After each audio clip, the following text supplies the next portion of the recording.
On my kicker tonight, I worry about the level of competition and excitement that is gripping Kenyans ahead of the August 9th general election.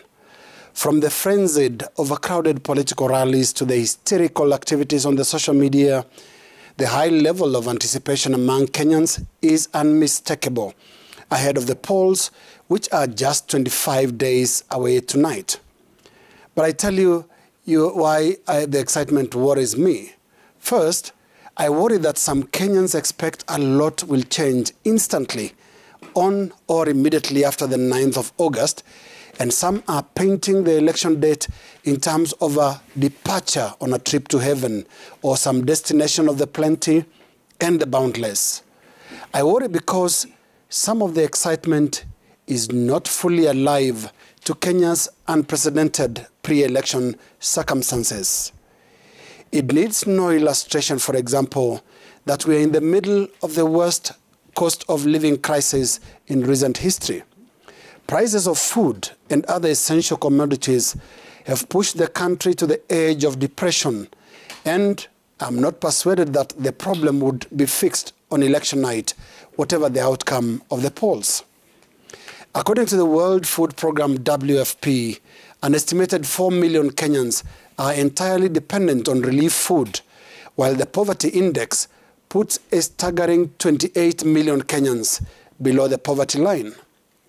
The bottom line is the Kenyan picture is grim, and whoever wins the August election is assured of a bed of thorns on the first night of office. I also worry about an increasingly grim global picture, where the spiking cost of living is pushing nations and governments to the edge. Earlier today, for example, Italian Prime Minister Mario Draghi tendered his resignation after his coalition accused him of not doing enough to tackle the cost of living problem in Italy.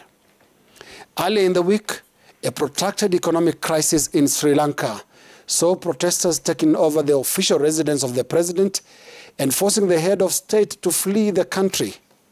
The finance minister fled too, while the home of the prime minister was set ablaze by the protesters in the capital, Colombo.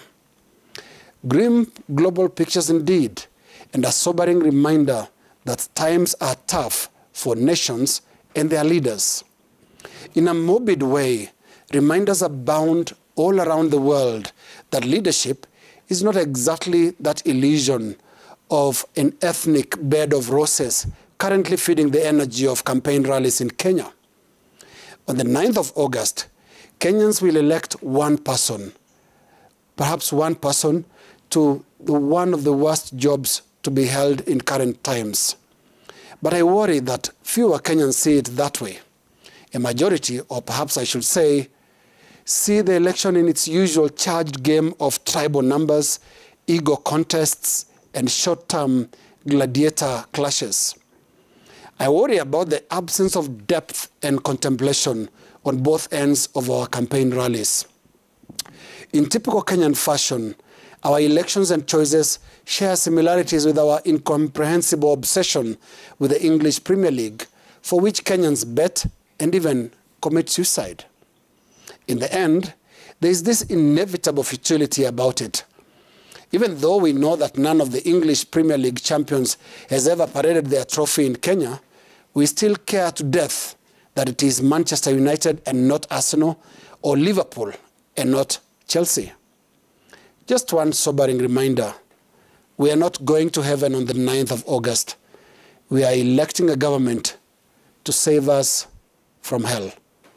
That is my kicker.